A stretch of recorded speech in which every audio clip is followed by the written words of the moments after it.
5.3 क्या बता रहे हैं? 5.3 में लोग बात कर रहे हैं कि formation, reconstitution and dissolution of the firm.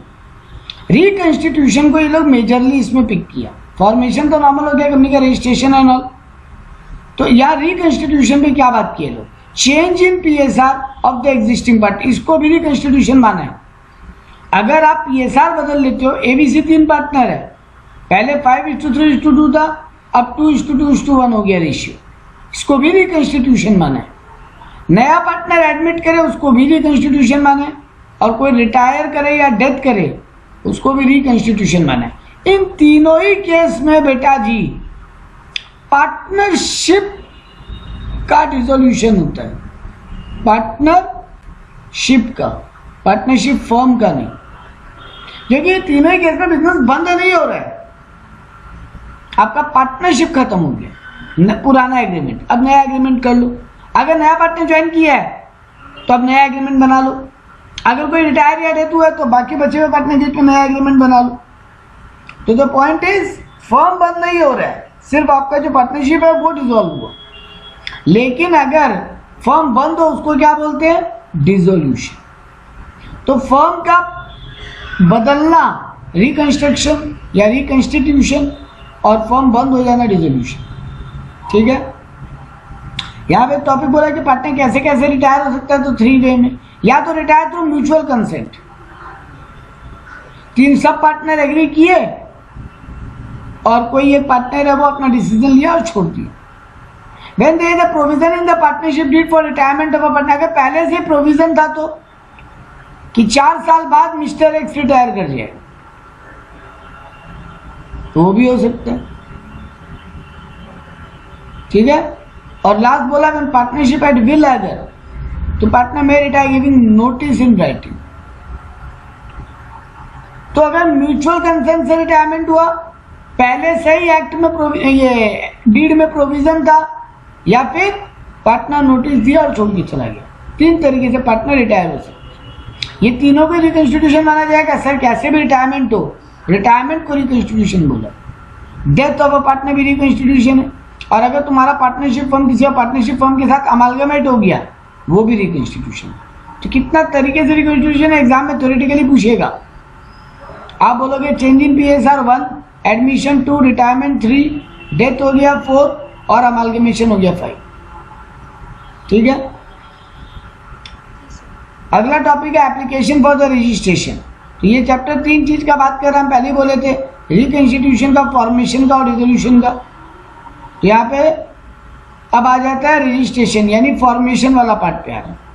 तो आपको जब पहले आपको एप्लीकेशन जब देना होगा, तो आपको क्या क्या चीज फाइनलाइज करके वहां बोलना पड़ेगा। नेम ऑफ द फर्म क्या होगा, आपका प्रिंसिपल प्लेस ऑफ बिजनेस क्या है, और अदर प्लेस ऑफ बिजनेस क्या है, कौन कौन बिजनेस पे पार्टनर बन रहे हैं, उन लोगों का डेट ऑफ ज्वाइनिंग क्या है, द नेम इन फुल और permanent address of the partner, सारे पार्टनर का पूरा नाम और उनका परमानेंट एड्रेस।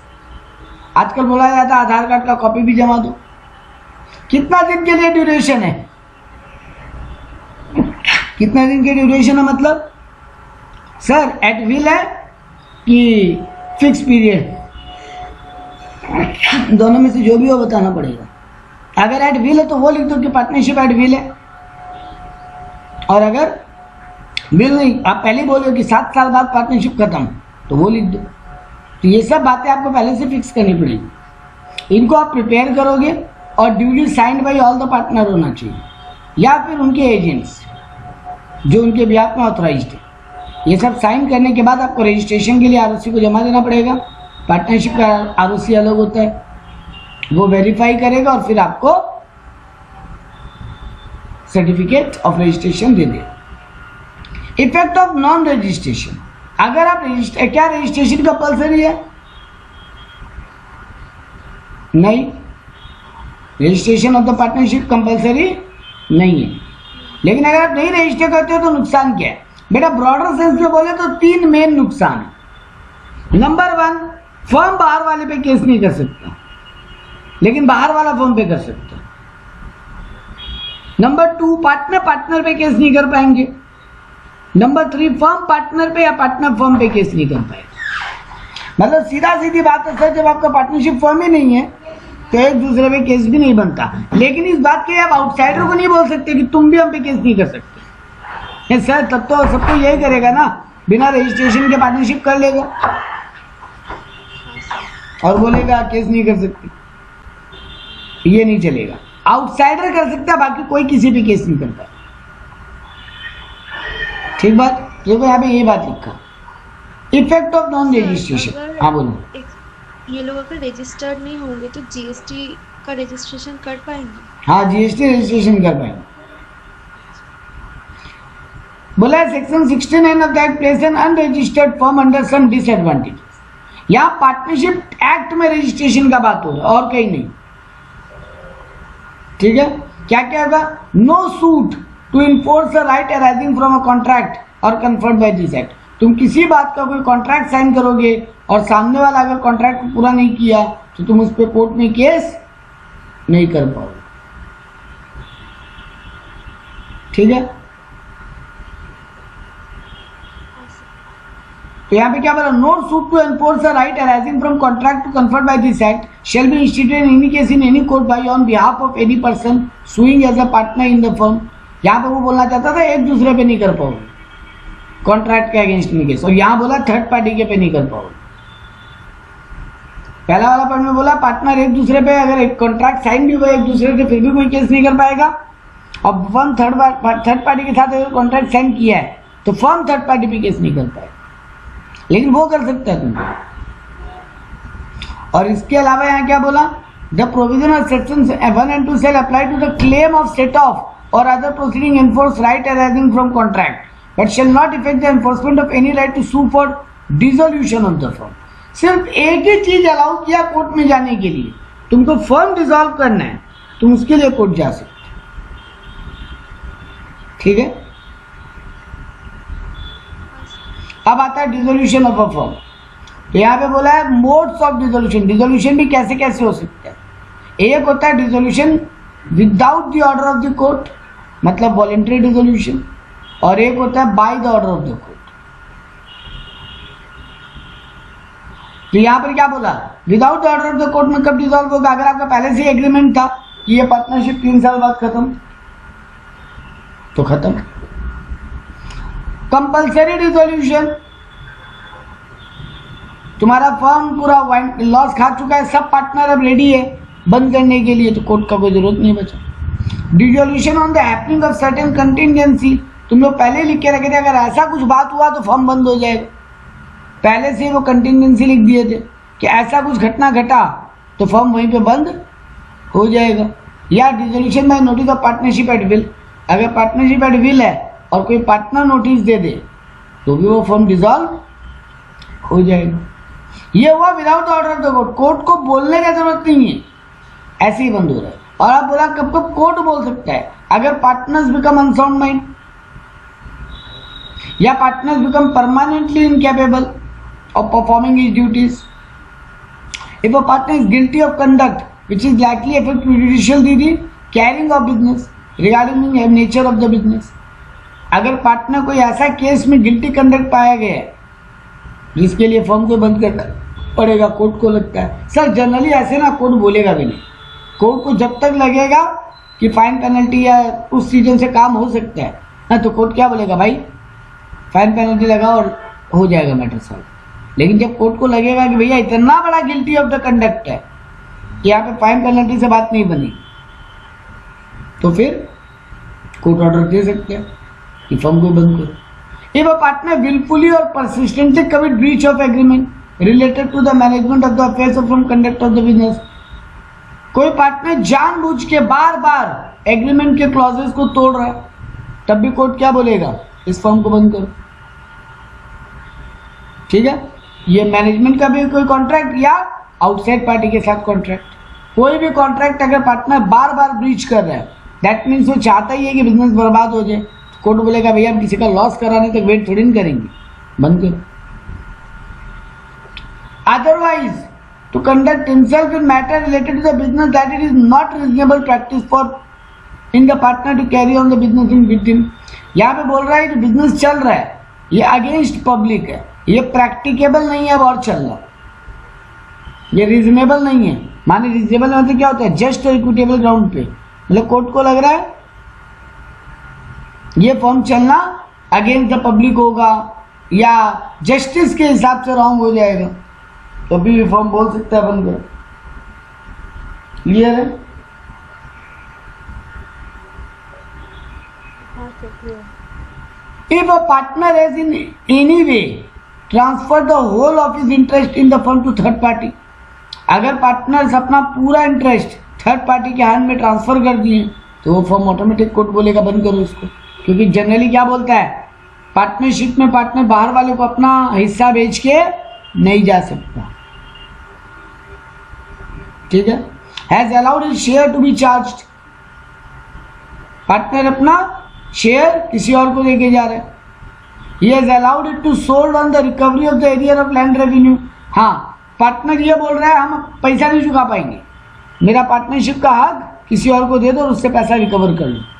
तो कोर्ट क्या बोलेगा, पहले तुम्हारा फर्म डिसॉल्व होगा, अब तुम्हारा एसेट्स को बेचा जाएगा और पैसा रिकवर किया जाएगा। अरे कंपनी का कोई गवर्नमेंट को पेमेंट बाकी है तो कोर्ट लॉ इंतजार थोड़ी नहीं करेगा। कंपनी से कोई लैंड रेवेन्यू लेना बाकी है, ये बड़ा पॉइंट है बेटा। कंपनी कोई जमीन खरीदा, स्टैंप ड्यूटी वगैरह रजिस्ट्रेशन नहीं कराया, तो वो लैंड रेवेन्यू लेना बाकी है ना, रजिस्ट्रेशन ड्यूटी, स्टैंप ड्यूटी जिसको बोलते हो, तो उस मामले में भी कोर्ट बोलेगा इस पार्टनरशिप फर्म को बंद करो। The business of the firm can not be carried on save at a loss, बहुत ज्यादा लॉसेस खा रहा है, कोर्ट को लग रहा है एक दिन इतना बड़ा झटका खाएगा कि बहुत लोगों का पैसा लेके डूबेगा, पहले बंद करने का ऑर्डर पास कर दो। और ये जस्ट एंड इक्विटेबल ग्राउंड तो हम पहले बोला था, अगर लगता है कि जस्टिस के अगेंस्ट में है तुम्हारा बिजनेस, बंद करो। क्लियर है? Mode of settlement, in this regard the following shall be observe subject to the agreement by the partner. ये सेटलमेंट होगा कैसे, जब फंड डिसॉल्व होगा तो सारा एसेट लायबिलिटी सेटल कैसे होगा, तो क्या बोला देखो, losses including deficiency of capital shall be paid first out of profit. अपनी याद है डिसोल्यूशन का भी तो सम की है, हाँ सर, उसमें क्या किए, कैश रहता है वो देते हैं, उसके हाँ बाद तो पहले फर्म के पास जो प्रॉफिट्स है वो पेमेंट होगा नेक्स्ट आउट ऑफ कैपिटल, तो पहले फर्म के पास जो प्रॉफिट है उससे बाद वालों को चुकाया जाएगा।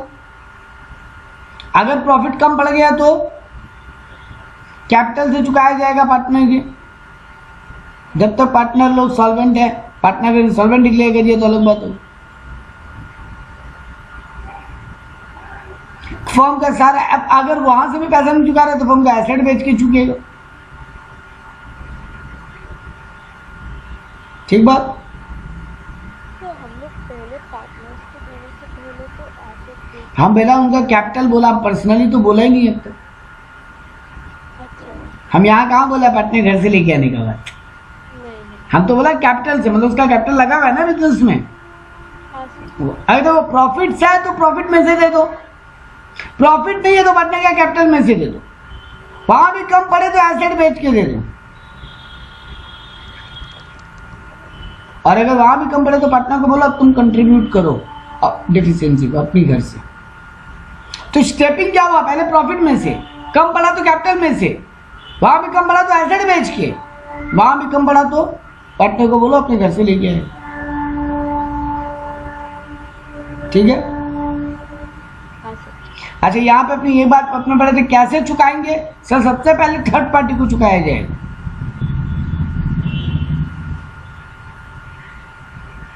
उसके बाद पार्टनर का अगर कोई लोन वोन है तो वो चुकाया जाएगा, और उसके बाद उसका कैपिटल चुकाया जाएगा, मतलब कैपिटल का पेमेंट सबसे लास्ट में होगा। ये तो किए थे अपने वो मैक्सिमम लॉस मेथड या सरप्लस मेथड में, हाँ सर बिल्कुल। तो यही बात यहाँ पे बोला, और उनके प्रोपोर्शन में चुकाया जाएगा, उनके कैपिटल के प्रोपोर्शन में, मतलब लास्ट में बचा हुआ पैसा उनके पीएसआर में बांटोगे ना,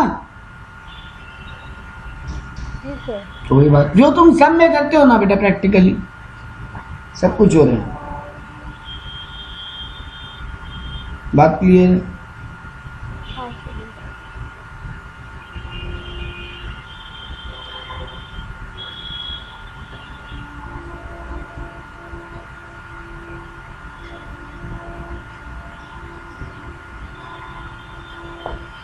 अब बोला return of premium, provided that where a partner has paid a premium on entering into a partnership firm. यहाँ प्रीमियम का मतलब वो प्रीमियम फॉर गुडविल का बात कर रहे हैं। तो जब फर्म डिसॉल्व होगा, बिफोर द एक्सप्लेनेशन, अगर वहां पे प्रीमियम फॉर गुडविल का पैसा कोई पार्टनर दिया है और फर्म के पास पैसा है तो वो भी लौटाया जाए। ठीक है, एक बार वापस बोलेंगे? अगर पार्टनर ज्वाइन किया था तो प्रीमियम फॉर गुडविल दिया था, हाँ सर, हाँ। तो फर्म डिसॉल्व होगा और फर्म के पास पैसा होगा तो उसका गुडविल का पैसा भी लौटाया जाएगा। Such partner is entitled to prepayment of the premium for goodwill. लेकिन कब उसका गुडविल का पैसा नहीं देंगे? अगर उसका मिसकंडक्ट के कारण ही डिसोल्यूशन हो रहे। The dissolution is in persons of agreement of containing no provision. या फिर जब तुम पार्टनर ज्वाइन किया था तभी यह बात हो गया था कि जब फर्म बंद होगा तुम्हारा प्रीमियम का पैसा अलग से नहीं दिया जाएगा। बात क्लियर? हाँ सर। यही पार्ट अपना बाकी था, आपने डन कर लिया। ये चैप्टर खत्म? अरे उस दिन ही हो जाता बेटा ये चैप्टर खत्म। अब अपने चालू कर रहे हैं नेगोशिएबल इंस्ट्रूमेंट एक्ट 1881। ये क्या है सर? आप लोग जानते हो बेटा तीन चीज, bills of exchange, promissory note और चेक। इन तीन को बोला जाता है नेगोशिएबल इंस्ट्रूमेंट। सर इनको नेगोशिएबल इंस्ट्रूमेंट बोलते क्यों? नेगोशिएबल इंस्ट्रूमेंट वर्ड का मतलब क्या है सर इनको? हाँ बोलो, कुछ बोलो। टाइम के साथ हम लोग नेगोशिएट, मतलब उनके थ्रू हम लोग इनकैश करवा सकते हैं। हाँ ठीक है, नेगोशिएबल इनको बोलने का मतलब होता है कि हम किसी को भी ट्रांसफर कर सकते हैं इंस्ट्रूमेंट्स, और ये आरबीआई एक्ट के अंदर में आता है। तो यहाँ पे पहले बोला Indian law denotes three instrument which can be called as negotiable instrument: promissory note, bills of exchange and cheque. Negotiable instrument का मतलब क्या है? अब प्रोमिसरी नोट, देखो यहाँ पे ये बोला डेफिनेशन भी ना, नेगोशिएबल इंस्ट्रूमेंट का कोई मीनिंग नहीं लिखा बेटा। Section 13 of negotiable instrument act क्या लिखा देखो? Negotiable instrument means a promissory note, bills of exchange,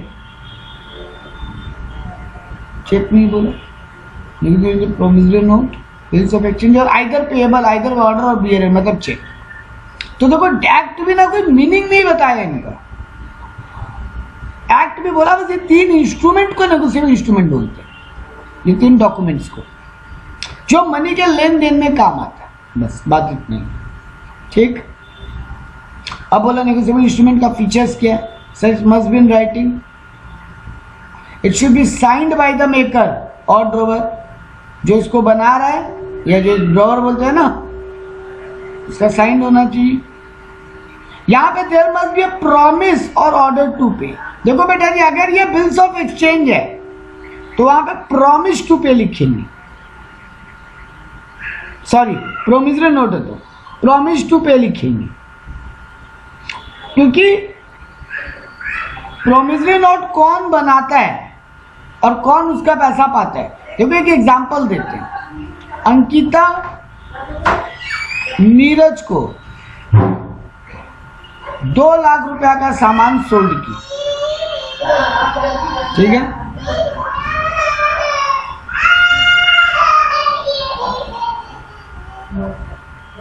चलो, तो यहां पे क्या बोला कि हम अंकिता नीरज को 2 लाख रुपए का सामान बेची। अब नीरज अंकिता को बोल रहा है पेमेंट, अंकिता नीरज को बोल रही है पेमेंट कीजिए। नीरज बोला भाई हम अभी पे नहीं कर सकते, 3 महीने का टाइम दो। अंकिता बोली क्या प्रूफ कि तुम 3 महीने पे पेमेंट दे दोगे? हम बोले एक काम करो, आरबीआई का एक डॉक्यूमेंट होता है स्टैम्प पेपर, जिस पे लिखा था ना ऐसे 100 रुपीज इस तरीके से, स्टैम्प पेपर देखियो। हम बोले एक काम करो, आरबीआई का एक स्टैम्प पेपर पे इसको लिखवा के स्टैंपिंग करा के लिए हम साइन कर देते। तो ये दोनों ही बिल्स ऑफ एक्सचेंज और प्रोमिसरी नोट है। तो सर इसमें से कब बिल्स ऑफ एक्सचेंज हो जाएगा और कब प्रोमिसरी नोट? हम अंकिता को ही बोला कि जाओ ये बना के ले आओ और हम साइन कर देंगे। अंकिता बना के लाई और मेरे से साइन करा के अपने पास रख ली, और 3 महीने का मैच्योर होने पे मेरे से आके पैसा ले ली। इसको बोलते हैं बिल्स ऑफ एक्सचेंज।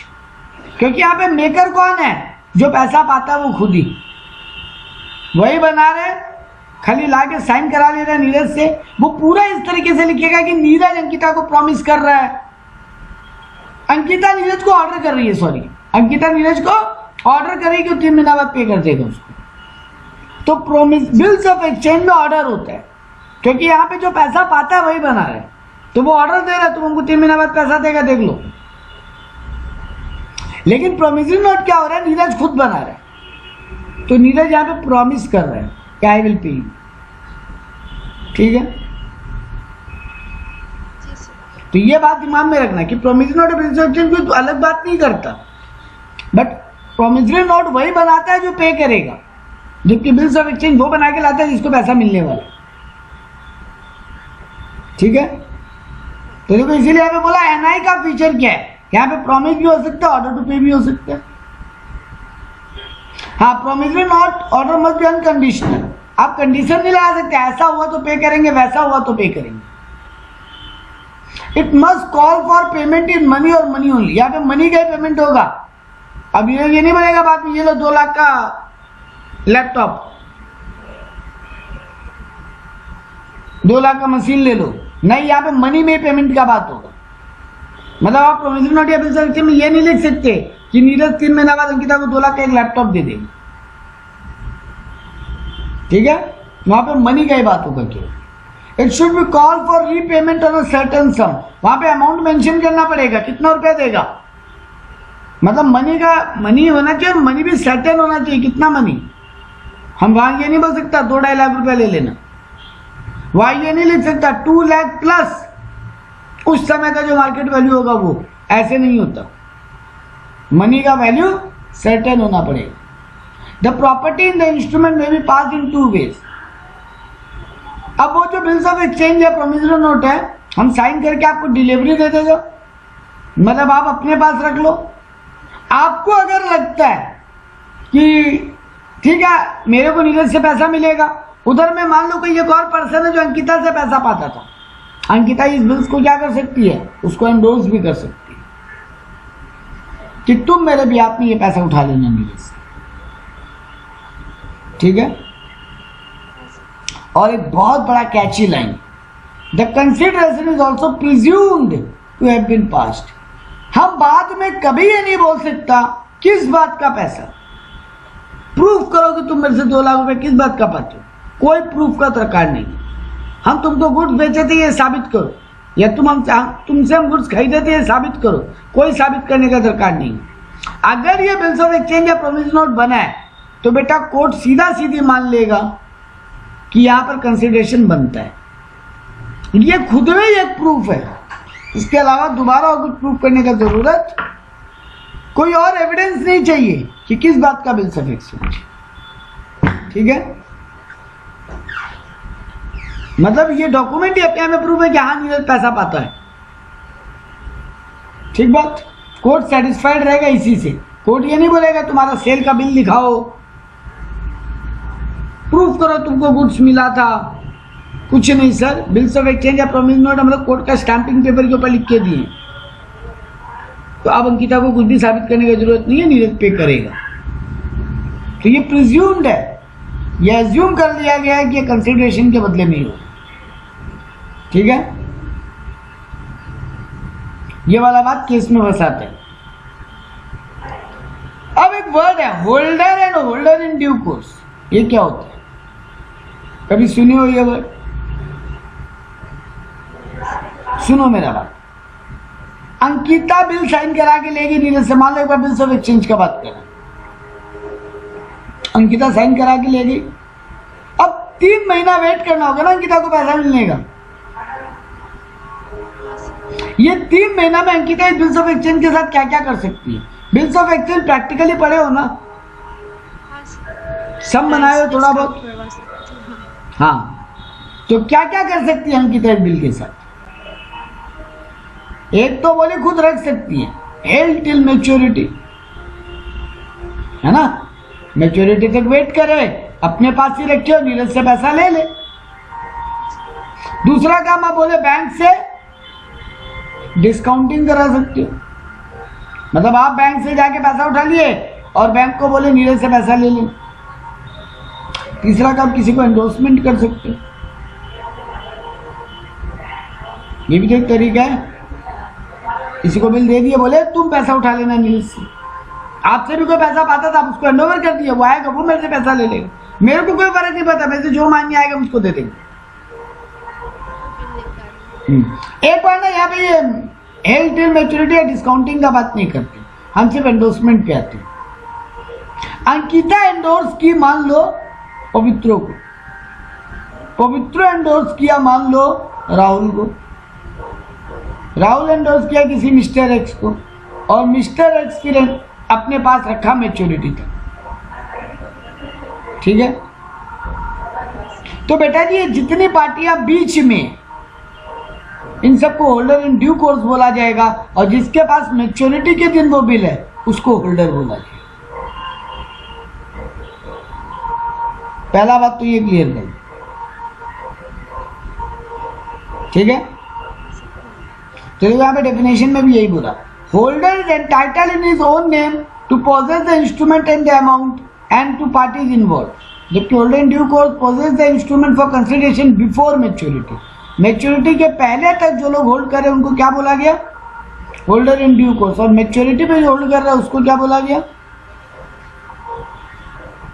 होल्डर।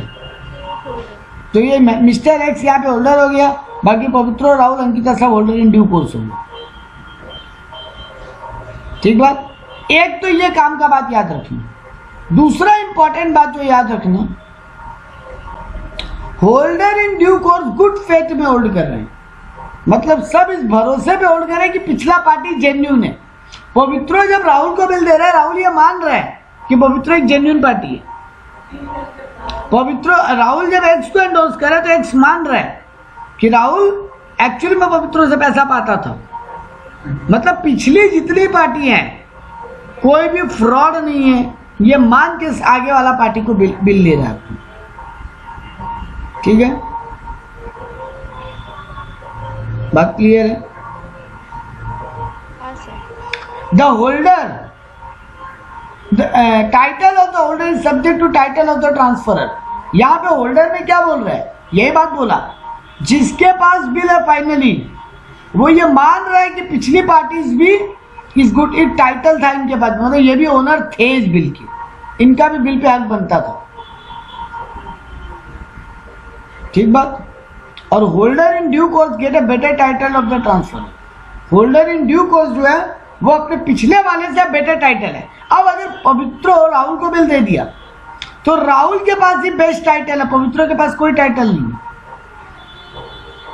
लेकिन जब मिस्टर एक्स मैच्योरिटी तक रख रहा है तो ये जितनी पार्टियां पीछे है इन सब का भी राइट जिंदा रहेगा। मतलब अगर मिस्टर एक्स को अंकिता के पास गया मिस्टर एक्स और अंकिता पैसा देने से मना कर दी तो मिस्टर एक्स क्या करेगा, अब जाके राहुल का गला पकड़ेगा। राहुल क्या करेगा, पवित्र का गला पकड़ेगा। राहुल बोलेगा, मिस्टर एक्स बोलेगा हमको नहीं मतलब अंकिता दे रही है कि नहीं दे रही है, राहुल तुम मेरे को मेरा पैसा दे दो। राहुल भी जाके पवित्र को बोलेगा तुम मेरे को मेरा पैसा दे दो, और पवित्र अब अंकिता से अपना डील करता है, ठीक है। ये दो ही मेन बातें याद रखना, बाकी ठीक है। होल्डर में receive the bill without consideration, लेकिन होल्डर इन ड्यू कोर्स का कंसिडरेशन होगा तभी वो बिल रिसीव करे। कोर्ट कभी भी फाइनल होल्डर को नहीं पूछेगा कि तुम पैसा पाता था इसके बदले में बिल मिला है कि ऐसे ही मिला है। तेरे हाथ में फाइनली बिल और मैच्योरिटी, तुम पैसा ले लो, बात खत्म, कोई प्रूफ का दरकार नहीं है। लेकिन होल्डर इन कोर्स को ये बताना पड़ेगा कि वो पिछले वाले पार्टी से पैसा पाता था इसलिए उसको पैसा मिला, ये बिल मिला उसके हाथ, ठीक। अब आते हैं payment in due course. Sir payment in due course का मतलब क्या हो, नाम में मीनिंग है बेटा, नाम को थोड़ा गेस करो। During the course payment will be on. Very good, मतलब मैच्योरिटी के हाँ, बिल मैच्योर होना था 25 मार्च को,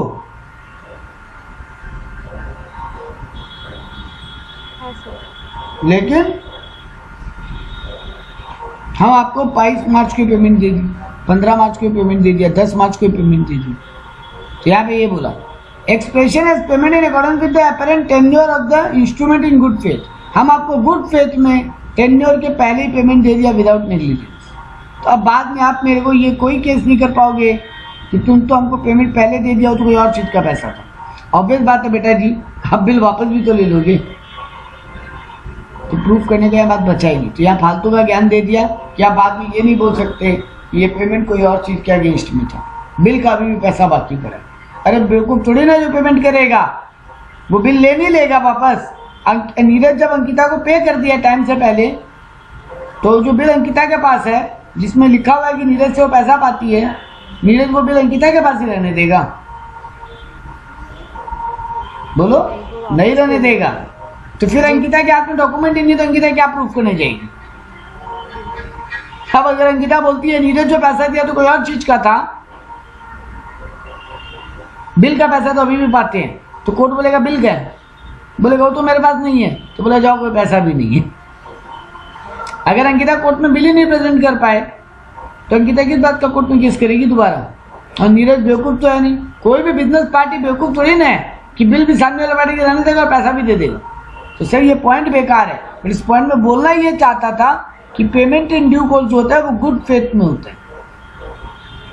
सर अगर कोई बिल दिया लेकिन उसके बाद अनलॉफुली उसको बिल वापस ले लिया, हाँ तो फिर एक बात समझ लो, हाँ यहाँ पे पॉइंट आपका बढ़िया है तब नीरज को पैसा देना पड़ जाएगा दोबारा। लेकिन एक बात है, अगर नीरज पेमेंट किया तो पक्का पेड लिख के साइन किया होगा। यही तो बोलता है ना लॉ कि आप डॉक्यूमेंटेशन ठीक रखो। अगर नीरज टाइम से पहले या मैच्योरिटी जब भी पे की है तो पे करते हुए तो कागज अंकिता से वापस ले लिया है, तो वहाँ ऑब्वियस बात है वो लिख जाएगा पेड एंड स्टैम्प, पेड करके स्टैम्प मार देगा अपना, साइन मार देगा अपना।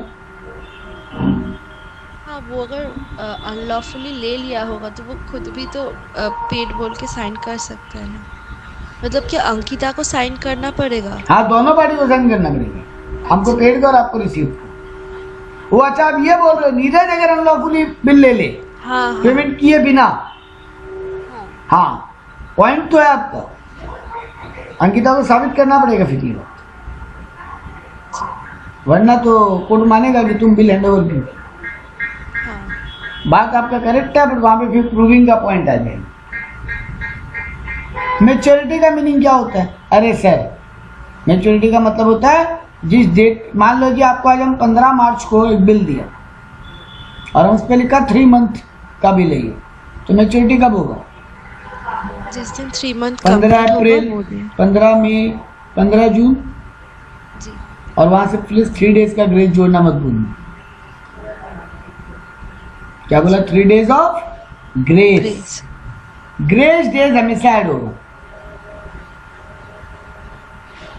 ठीक है? हाँ सर। यहाँ पे 3 दिन ऑलवेज ग्रेस डेज जोड़ लें, तो क्या हो जाएगा? 15 जून है ना, 16, 17, 18 तारीख, अगला दिन से जोड़ना चालू करें तो 18 जून को पेमेंट डेट होगा। Maturity date. हाँ लेकिन अगर ये पेएबल ऑन डिमांड है ना, अगर बिल पे लिख दिया ना पेएबल ऑन डिमांड, तो फिर इसमें ग्रेस डेज ऐड नहीं होगा। पेएबल ऑन डिमांड मतलब जिस दिन हम मांगेंगे हाँ उसी जिस दिन आप देना डिमांड पड़ेगा। करोगे उस दिन देना पड़ेगा। जी अब आप मैच्योरिटी के पहले नहीं मांग सकते, वो अलग बात होगी। हाँ। तो प्रोमिसरी नोट, लेकिन अगर ये पेएबल एट साइट है तो फिर आपको 3 दिन ग्रेस का ऐड करना पड़ेगा, ठीक बात? जी सर। तो ये देखो यहाँ पे लिखा भी है, calculation of maturity date provided for calculating of maturity bill of note payable 3 month so many month after the date at sight. अगर लिखेगी 3 महीना after the date at sight, यहाँ पे बहुत गजब का बात बोलो, हम बिल बनाया 15 मार्च को लेकिन आपसे साइन कराया 18 मार्च को, तो किस दिन से 3 महीने कैलकुलेट होगा? 15 से कि 18 से? जिस दिन साइन हुआ उस दिन। Very good, very good. अगर बिल पे लिखा हुआ है एट साइट, तो हाँ। फिर 3 दिन, फिर उसके बाद उसमें ग्रेस डेज ऐड, ठीक है? है सर। ये ज्ञान है, यहाँ पे और कुछ नहीं है। हो गया, पहला यूनिट खत्म।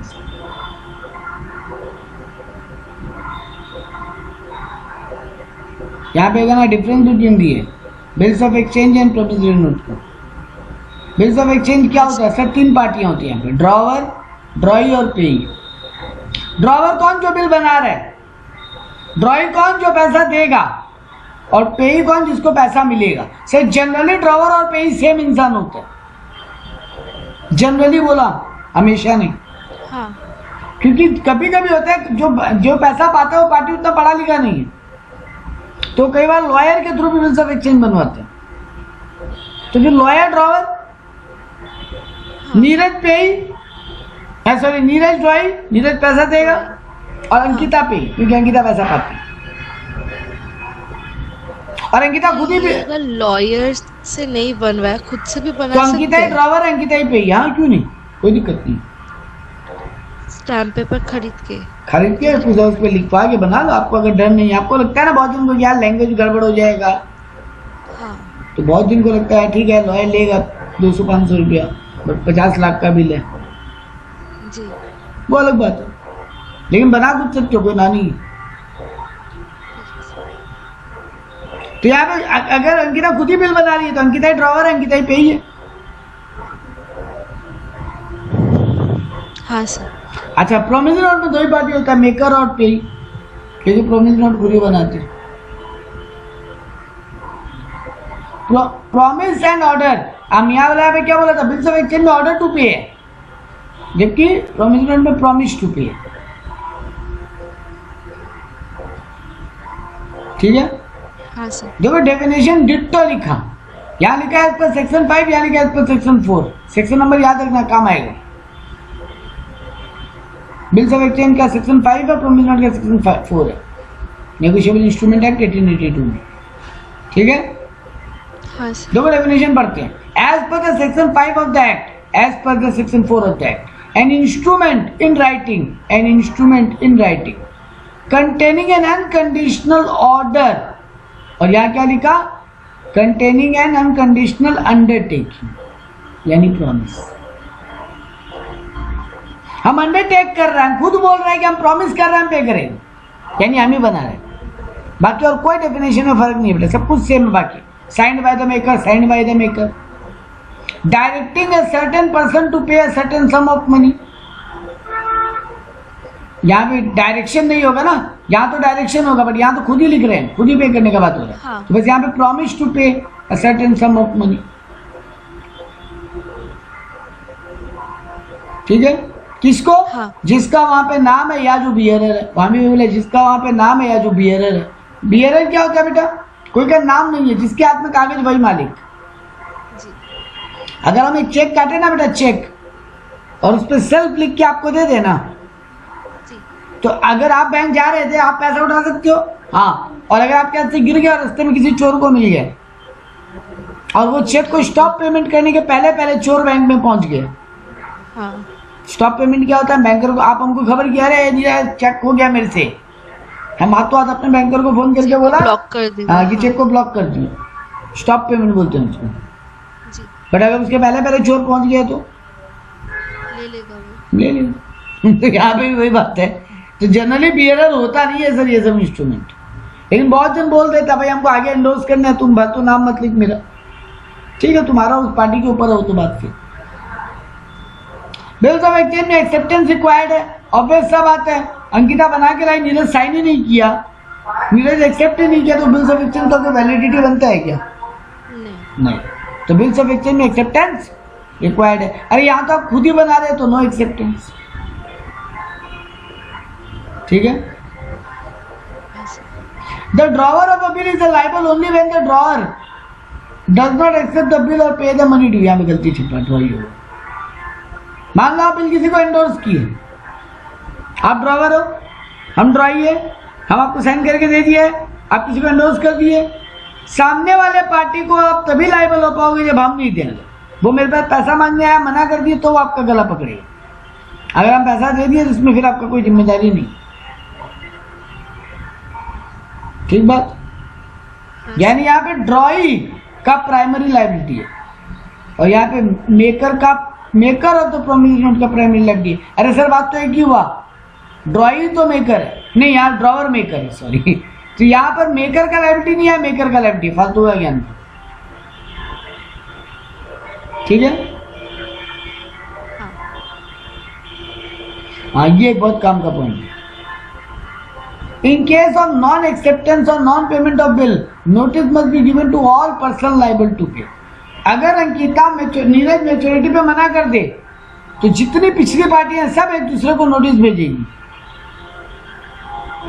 और यहाँ पर no notice of dishonour is required. ये बहुत काम का पॉइंट है। प्रोमिसिंग नोट में कोई नोटिस ऑफ डिसऑनर नहीं होगा, बट यहाँ पे होगा। ये काम का पॉइंट, ठीक है। Bills of exchange foreign bill है तो must not be protested. Indian bill को प्रोटेस्ट करना पड़ेगा। प्रोटेस्ट क्या होता है?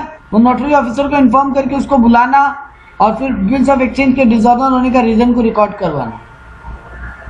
आरबीआई से नोटरी ऑफिसर आएगा नोटरी हाउस से, वो आगे रीजन रिकॉर्ड करके लेके जाएगा। बिल्स ऑफ एक्सचेंज में इसी को बोलते हैं प्रोटेस्ट दर्ज करवाना।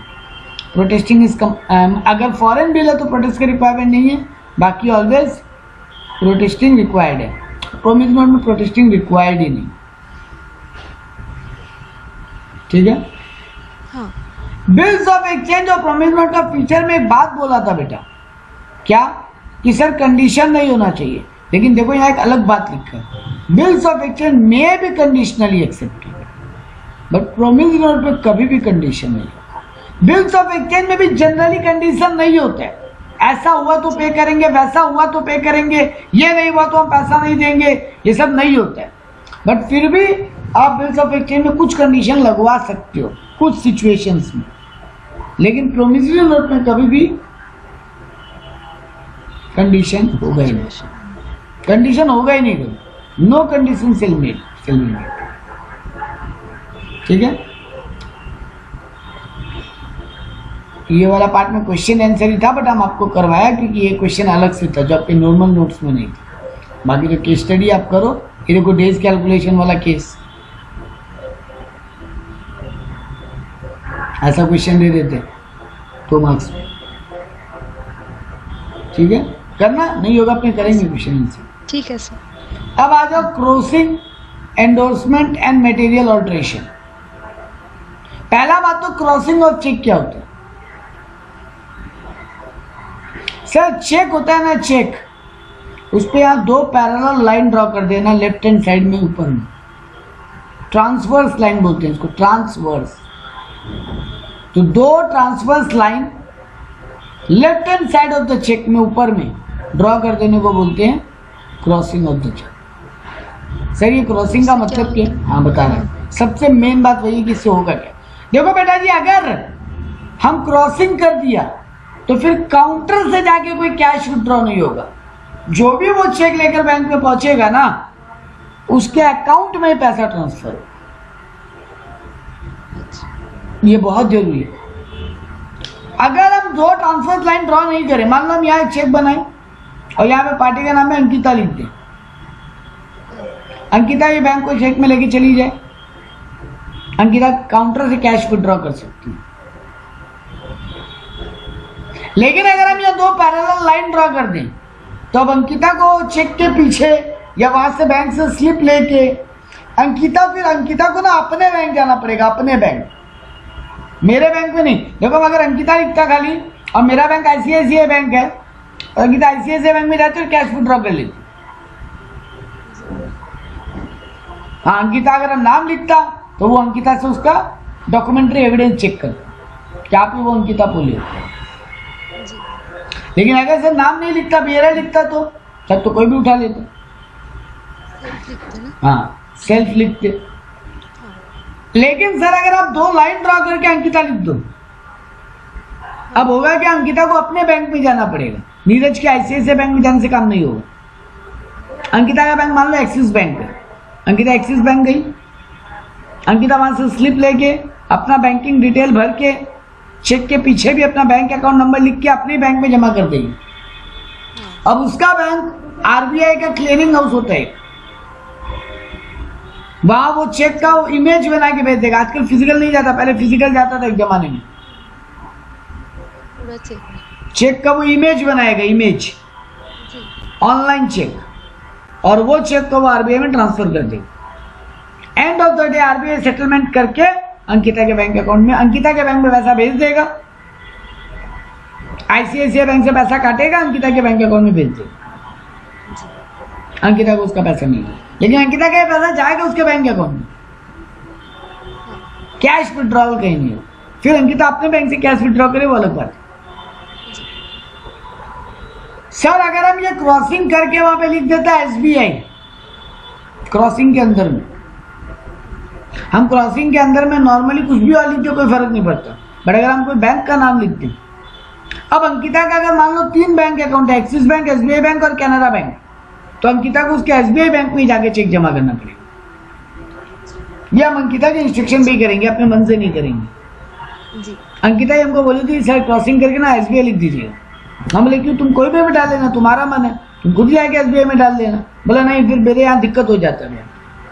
मेरे यहाँ 3 बैंक है, अलग अलग पार्टी का चेक आता है, हमको अलग अलग बैंक में डलवाना है। बाद में हम भूल जाते हैं किस पार्टी का किस बैंक में डलवाना है। आप जब भी चेक बना के दो हमको, आप उस पर एसबीआई लिख देना। हम बोला ठीक है, और अगर हम नहीं लिखे तो आप लेके एसबीआई लिख लेना। बट इस क्रॉसिंग के अंदर अगर कोई बैंक का नाम आ गया, हाँ कोई भी लिख सकता है। बेटा हम विदाउट क्रॉसिंग चेक दिया आपको, लेकिन आप क्रॉसिंग कर लिया, आपका मन। तो उस क्रॉसिंग के अंदर अगर कोई बैंक का नाम लिख दिए तो फिर उसी बैंक के कोई ब्रांच में पैसा जमा होगा। ठीक है। और सर आप एसबीआई करके कॉमा देके लिख दिया पार्क स्ट्रीट, तो फिर तो ये एसबीआई का पार्क स्ट्रीट वाला ब्रांच में ही जमा होगा। क्रॉसिंग बहुत काम का चीज है। एक और होता है क्रॉसिंग, स्पेशल क्रॉसिंग, जो ऐसे ड्रॉ किया जाता है। मान लो ये चेक है, बीच में चेक है, काट के पूरा काटना नहीं हुआ बेटा इसको इसको स्पेशल क्रॉसिंग बोलते हैं। अच्छा। ये काटा पीटी मत बोलो इसको, बुरा मान जाएगा चेक, चेक का दिल टूट जाएगा। अमाउंट का कॉलम वो सब कट जाएगा ना इसमें। कुछ नहीं, यहाँ हो क्या रहा पता है, ये कौन कर सकता है? कौन सा? बैंक। आप बैंक में जमा दिए ना, अंकिता अपने बैंक में जाके चेक जमा दे दी एक्सिस बैंक में। एक्सिस बैंक जब उसका पेमेंट कर दिया है तो उसको डबल लाइन ड्रॉ कर देते हैं, ताकि वो चेक दोबारा कोई के हाथ में लग जाए, वो घूम के आ जाए। तो सेल्फ वाला भी हो सकता है। सेल्फ वाला में क्यों, किसी में भी हो, कोई भाई कोई भी जमेला हो सकता है ना। जी। भाई बैंक में ना इतना चेक आता है, इतना चेक आता है कि चेक का शकल देख के किसी को कुछ याद नहीं आएगा। हाँ। पता चला डबल बार प्रोसेस हो गया, तो बाद में जमेला होगा। हालांकि तो फिर ठीक है। तो बैंकर क्या करता है, जो चेक प्रोसेसिंग में चला गया, काम हो गया जिसका, उसको डबल लाइन ड्रॉ कर देता है बीच में, क्रॉस लेकिन बीच में, साइड में नहीं, अपर साइड में नहीं, लेफ्ट हैंड साइड में, ऊपर में नहीं। स्टैम्प भी तो मार देते हैं, जो मारता है क्लियरिंग पे चला लेकिन, जाता मारता है लेकिन वो लोग डबल लाइन ड्रॉ भी कर देते हैं। इसको स्पेशल क्रॉसिंग बोलते हैं। बेटा जिस समय उतना स्टैंपिंग करता है, सभी करता है बैंक। बैंक अपनी तरफ से बेटा फुल प्रूफ प्लानिंग करेगा, पैसा का मैटर है, लेकिन सर ये होता है क्रॉस, स्पेशल क्रॉसिंग भी होता है, जो मैंने बोला है। तो पहले बोला section 126, where a check is crossed generally, the banker on whom it is drawn shall not pay it otherwise through a banker। मतलब बैंकर कैश में नहीं दे पाएगा, वो बैंक टू बैंक ही ट्रांसफर होगा। लेकिन where there is a check is crossed specially to more than one banker, except in cross of agent for the purpose of collect, the banker on the whom it is drawn shall refuse to payment thereof।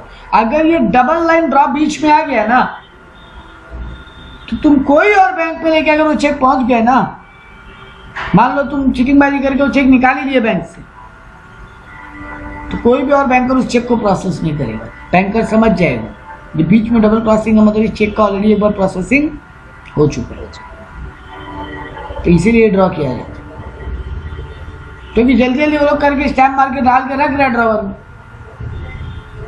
But sir कभी कभी हो ही जाता है, इसलिए पहले ही double cross मार देते। ठीक है।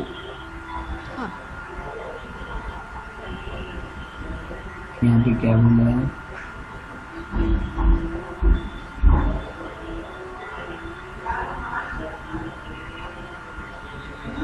यहाँ पे सिंबल बोला है कि अगर where the banker on whom the cross check is drawn has paid the same in due course, the banker paying the check and the drawer thereof shall respectively entitled to the same right and to be placed in the same position in all respect as they would respectively entitled in the place in the amount of check has been paid. सीधा बात बोल रहा है, एक बार अगर bank cross check है, अगर bank गलती से भी कैश पेमेंट कर दिया उसके बाद भी, तो फिर बैंकर लाइबल हो जाएगा। यानी हिसाब से देखा जाए तो बैंक अगर क्रॉस चेक अगर है ना, तो बैंकर का फिर राइट बनता है कि वो अकाउंट में ट्रांसफर करे। ठीक है, अगर फिर भी कर दिया तो बैंकर लाइबल हो जाएगा। ठीक है सर। हाँ, ये सब बात और पढ़ने का दरकार नहीं है। एंडोर्समेंट क्या होता है ये आप जानते ही। हम बैक ऑफ द इंस्ट्रूमेंट में लिख देगा कि हम किसी अनदर पर्सन को इसका राइट ट्रांसफर करें। आज का लास्ट टॉपिक है। एक वैलिड एंडोर्समेंट किसको बोलेंगे? It must be instrument itself और a separate slip of paper. या तो इंस्ट्रूमेंट के पीछे ही लिखेंगे वो बिल्स ऑफ एक्सचेंज या प्रोमिसरी नोट की। सर चेक जनरली एंडोर्स नहीं होता, होता है लेकिन जनरली बैंक नहीं करता है। ठीक है, मतलब लीगली ना नहीं, बट प्रैक्टिकली नहीं करते हैं। लेकिन बिल्स ऑफ एक्सचेंज और प्रोमिसरी नोट एंडोर्स होता है।